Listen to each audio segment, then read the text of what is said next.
मामलों के जानकार फॉरेन अफेयर्स एक्सपर्ट हमारे साथ जुड़ेंगे। सबसे पहले शोएब भाई आपका ही रुख करते हुए, शोएब भाई मेरा सवाल बहुत छोटा है आपसे, आप डिटेल में जवाब दीजिए। मुझे बताइए हो क्या रहा है बांग्लादेश में अब? बहुत बहुत धन्यवाद राजीव भाई। सब कुछ कहने से पहले मैं दो ब्रेकिंग न्यूज देना चाहती हूँ इंडिया न्यूज के दर्शकों को कि अभी से 2-3 घंटे आगे Islamic State connected Jamatul Ansar Fil Hindal Sharqiya की जो एक जिहादी ग्रुप है, उसके जो लीडर मौलाना महिबुल्लाह को यूनुस ने जेल से छोड़ दिया। ये पहली मौलाना ब्रेकिंग न्यूज। महिबुल्लाह, इनका ऑर्गेनाइजेशन मौलाना महिबुल्लाह, ऑर्गेनाइजेशन का नाम जमातुल अंसर फिल हिंदाल सरकिया। जमातुल अंसर, इसका फिल मौलाना महिदुल उसको मोहम्मद यूनुस ने छोड़ दिया है। बड़ी खबर। मेरे साथ इस वक्त शोएब चौधरी, बांग्लादेश एडिटर ब्लिट्स के पत्रकार इस वक्त बता रहे हैं, यानी जो कुछ भी बांग्लादेश में इस वक्त हो रहा है उसकी लाइनें किसी और ने लिखी हैं। मोहम्मद यूनुस उसको एग्जीक्यूट करने के लिए यहां पर हैं। एक एक करके ऐसे हार्ड लाइनर्स को छोड़ा जा रहा है जिससे कोशिश की जा रही है बांग्लादेश जो अब तक ग्रो कर रहा था उसे टेररिज्म से जोड़ने वाला एक कंट्री बनाने की कोशिश मोहम्मद यूनुस कर रहे हैं। शोएब भाई एक्सप्लेन करें पूरी डिटेल को। राजीव भाई देखिए, ये जो इस्लामिक स्टेट कनेक्टेड ये जो जमातुल अंसर फिल हिंदल सरकिया है, ये जिहादी ग्रुप की पेज है चिटागोंग हिल ट्रैक में। त्रिपुरा भारत की त्रिपुरा के साथ भी इनके इंटरेक्शन है और इनके असली मकसद है कि बांग्लादेश की वो जो चिटागोंग हिल ट्रैक वहाँ एक जिहादी मुल्क बनाना चाहते हैं और उसके साथ वो भारत की जो जिहादियों है उसके साथ भी हाथ मिलाए हुए हैं। सो यूनुस ने ये जिहादी को छोड़ दिया, जिहादी किंग पिन को, और ये जेल से बाहर होने के बाद ही इसने घोषणा दे दी कि ये वो उसके जो इस्लामिक मुल्क बनाने की चिटागोंग हिल ट्रैक पे और भारत की कई जगह को लेके उसको वो कामयाब करेगा। और उसने ये मौलाना मुहिबुल्लाह ने ये यूनुस की हुकूमत को धन्यवाद दिया है उसको छोड़ने के लिए। ये पहली वाला जो ब्रेकिंग न्यूज है। दूसरी ब्रेकिंग न्यूज जो है, एक तरफ यूनुस तो कहता है कि हिंदू के ऊपर अत्याचार मत करो, कल ही उसने कहा, मगर आज बांग्लादेश के हाईकोर्ट में जब चिन्मय कृष्णदास की जमानत की सुनानी हुआ, हियरिंग हुआ, उस वक्त ये सरकारी वकील, सरकारी जो अटॉर्नी जनरल के ऑफिस है, उसने बहुत स्ट्रांगली प्रोटेस्ट किया कि नहीं, चिन्मय कृष्ण को छोड़ नहीं जा सकते, कि इसका एक टेररिस्ट ग्रुप है और ये चिन्मय कृष्ण भी टेररिस्ट है। और वो भी कहा कि इसने बांग्लादेश की फ्लैग को अपमान किया। सो देखिए, एक तरफ यूनुस कहता है कि वो हिंदू के ऊपर अत्याचार नहीं करेगा, वो दुनिया को कहता है कि उसके खिलाफ डिस इंफॉर्मेशन है। वो कहते हैं भारतीय मीडिया, इंडिया न्यूज के नाम भी ले रहे, कह रहे हैं कि डिस इंफॉर्मेशन। और अभी ब्रेकिंग न्यूज के ISIS Islamic State connected Jamatul Ansar Fil Hindal Sharqiya की जो किंग पिन मौलाना महिबुल्लाह को जेल से अचानक छोड़ दिया और चिन्मय कृष्णदास के जमानत को रोक दिया। सो इसी हालत में बांग्लादेश में अभी क्या हो रहा है देखिए राजीव भाई, ये जो यूनुस है और इसके जो साथ जो जंगी जिहादी जो हैं, इसके एक ही मकसद है कि पाकिस्तानी आईएसआई की जो साजिश है बांग्लादेश को पाकिस्तान की तरह एक कब्रिस्तान बनाना और बांग्लादेश को मिट्टी को टेररिज्म के लिए जो यूज करना, वही एजेंडा को धीरे धीरे आगे बढ़ा रहा है यूनुस। और यूनुस के ये जो साजिश, इसमें अभी इसका जो स्पीड है बहुत इसके ज्यादा कर दिया, इसके लिए कि उसके मन में एक डर है कि शायद ट्रम्प कुछ करेगा। और आप भी जानते हैं कि जनवरी की 31 तारीख जॉर्ज सोरोस के बेटा अलेक्जेंडर सोरोस बांग्लादेश में आए थे, बहुत बड़ी एक टीम लेके, 2 प्राइवेट जेट लेके, और उन्होंने यूनुस के साथ 2-3 दफा मीटिंग की। और उस मीटिंग में हमारे सोर्स की जो खबर है कि अलेक्जेंडर सोरोस ने यूनुस को डायरेक्टली कह दिया कि don't be afraid of Trump, Trump से मत घबराओ, ट्रम्प तुम्हारा कुछ भी बिगाड़ नहीं सकेगा, हम सब तुम्हारे साथ हैं और तुम हमारे जो एजेंडा इसको सामने बढ़ाओ। यही हालत है रजत भाई। तो मतलब आपने एक बात साफ कर दी, बांग्लादेश में मोहम्मद यूनुस जॉर्ज सोरोस के एजेंडे को लेकर आगे बढ़ रहे हैं, लेकिन जॉर्ज सोरोस का एजेंडा हम सभी समझते हैं। डीप स्टेट का हिस्सा बनने के बाद जॉर्ज सोरोस जो हाल करता है दूसरे कंट्रीज का और स्मॉल कंट्रीज का, वो किसी से छुपा नहीं है। हालांकि भारत में वो ऐसा कर नहीं पाया, लिहाजा बांग्लादेश को निशाना बनाया है। लेकिन शोएब भाई, ये वो स्टूडेंट जिनके दम पर Mohammad Yunus caretaker government का लीडर बन गया, अब वो स्टूडेंट एक बार फिर मोहम्मद यूनुस के खिलाफ एजिटेशन कर रहे हैं। इसके पीछे क्या बड़ी बात अभी निकलकर सामने आ रही है? मोहम्मद यूनुस अब क्यों नहीं उन स्टूडेंट्स को समझा पा रहे? रजी भाई देखिए, ये जो स्टूडेंट जो प्रोटेस्ट कर रहा है, जब यूनुस ने डीप स्टेट की पैसा लेके डीप स्टेट की प्लानिंग में जो तख्ता पलट का जो प्लानिंग को इम्प्लीमेंट किया, उस वक्त तो स्टूडेंट दो तरीके के स्टूडेंट थे। एक तो स्टूडेंट की नकाब में जिहादी और इस्लामिस्ट टेररिस्ट थे, और दूसरे ये जो जनरल स्टूडेंट्स हैं। सो ये तो इसके लिए यूनुस भी और डीप स्टेट भी कुछ भी नहीं करा। आप भी जानते हैं कि डीप स्टेट किसी को इस्तेमाल करता है, इस्तेमाल करने के बाद इसको फेंक देता है। तो यही स्टूडेंट का यही हालत हुआ है। और मैं सबको गुजारिश करता हूँ, भारत में जो लाखों दर्शकों का भी देख रहे हैं, कि भाई ये डीप स्टेट की बात को मत, इसके ट्रैप में मत पैदाओ, क्योंकि ये डीप स्टेट आपको इस्तेमाल करेगा, बाद में आपको फेंकेगा। और बांग्लादेश में यही हो रहा है। अभी बांग्लादेश में जो यूनुस के जो जंगी जिहादी जो स्टूडेंट्स थे, उसके कब्जे में है देश। और बाकी जो स्टूडेंट जो क्या कहते हैं इसको, जो गलत फहमी हुआ कि ये बहुत अच्छी काम हो रहा है, हसीना को हटाने के बाद बांग्लादेश एकदम गुलिस्ता बन जाएगा, उसको अभी तो उनके खबर तो यूनुस देगा नहीं, क्योंकि डीप स्टेट के काम तक उनको यूज कर लिया, अभी इसको डिस्पोज ऑफ कर दिया, और ये स्टूडेंट के लिए यूनुस कुछ भी करेगा नहीं। हरिमोहन कौशिक भी मेरे साथ इस वक्त जुड़ गए हैं। शोएब भाई लगातार बता रहे हैं बांग्लादेश में जो कुछ भी हो रहा है।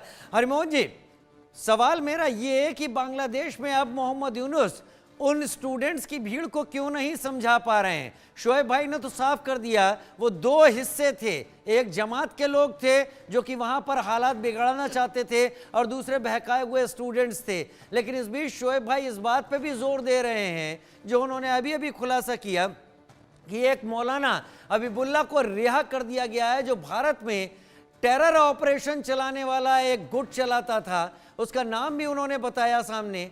ये बांग्लादेश में जो हो रहा है, ये कोई रिटन स्क्रिप्ट पर मोहम्मद यूनुस कमेंट्री करते जा रहे हैं या सिग्नेचर करते जा रहे हैं, या फिर मोहम्मद यूनुस को लग रहा है कि जैसे वर्ल्ड ऑर्डर बदलना शुरू हुआ है, इससे पहले कि और ज़्यादा बदले, वो जिस काम के लिए आए हैं उसे पूरा कर लें।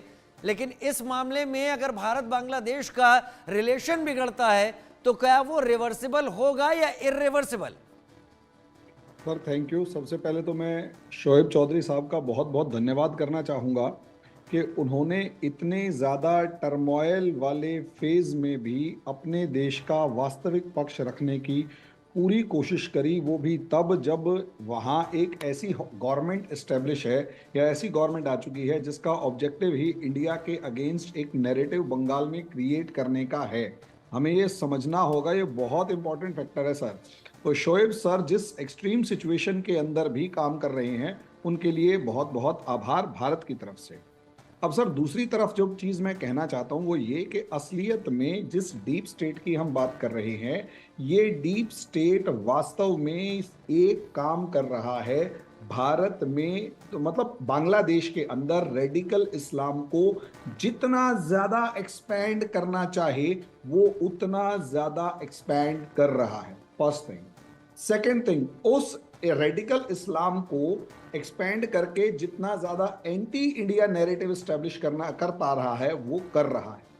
शोएब भाई ने कहा कि मौलाना हबीबुल्लाह को छोड़ा, मैं दूसरा एक एग्जांपल देता हूं जो आज मेरे सामने खबर आई और तस्लीमा नसरीन जी ने इस चीज के बारे में शेयर किया कि वहां असलियत में एक प्रोटेस्ट चालू करवाया गया लड़कियों के द्वारा। बांग्लादेश की लड़कियां जो बुर्के के फेवर में प्रोटेस्ट कर रही हैं कि हमें बुर्का चाहिए और आप इसे जबरदस्ती लागू करो और हर औरत वहां बुर्का पहने। इससे होगा क्या? दो पार्ट्स। पहला, जितनी औरतें बुर्का पहनेंगी उनको कहीं ना कहीं सोसाइटी के अंदर ऐसे प्रोजेक्ट किया जाएगा कि ये बहुत ज्यादा धार्मिक हैं, बहुत बहुत ज्यादा रिलीजियस हैं, और रिलीजियस होने की वजह से इनको बहुत रिस्पेक्ट मिले। लेकिन इसका दूसरा पार्ट ये होगा कि जितनी नॉन मुस्लिम लेडीज हैं वो दूर से पहचानी जाएंगी। सर, वो निकलना उनका मुश्किल हो जाएगा। जितना ज्यादा वो सड़कों पे मुश्किल से निकलेंगी उतना ज्यादा उनके अगेंस्ट वायलेंस बढ़ेगा, और जितना ज्यादा रेडिकल इस्लामिस्टों का वायलेंस बढ़ेगा उतना ज्यादा वहां पर एंटी इंडिया, मतलब इंडिया के ऊपर प्रेशर बढ़ेगा, एंटी इंडिया सेंटीमेंट क्रिएट होगा। एक, अब सर ये एक नेक्स्ट इस पूरे की पूरी स्ट्रेटेजी को अगर हम समझेंगे ना तो एक अलग ही लेवल नजर आता है। उसके बाद दूसरा पार्ट, शोएब सर ने बिल्कुल ठीक कहा कि इस टाइम पर स्टूडेंट्स के जो दो ग्रुप्स थे, मैं इसे ऐसे मानता हूं, एक ग्रुप ऐसा है जो अपने आप को बंगाली फर्स्ट कहता है कि हम बंगाली पहले हैं और साथ में हम इस्लाम को मानते हैं, यानी हमारी एक दो आइडेंटिटीज है, एक बंगाली और एक मुसलमान। दूसरा जो पाकिस्तान परस्त ग्रुप है वो पाकिस्तान परस्त लोगों का ग्रुप है जिन्होंने, जब बांग्लादेश में जेनोसाइड हुआ, बांग्लादेश में मास रेप, मास किलिंग हुई, उन्होंने असलियत में पाकिस्तान आर्मी को सपोर्ट किया। ये वो रजाकार टाइप के लोग हैं। असलियत में ये जो लोग हैं जो अपने आप को सिर्फ मुसलमान मानते हैं और अपनी बंगाली आइडेंटिटी को पूरे तरीके से वाइप आउट करने की कोशिश कर रहे हैं, इन्होंने उन स्टूडेंट ग्रुप्स को बरगलाया था। और मोहम्मद यूनुस और जितनी भी डीप स्टेट एजेंसीज हैं, इन्होंने पिछले कई सालों से ये लगातार काम किया था, अपना बेस बनाया।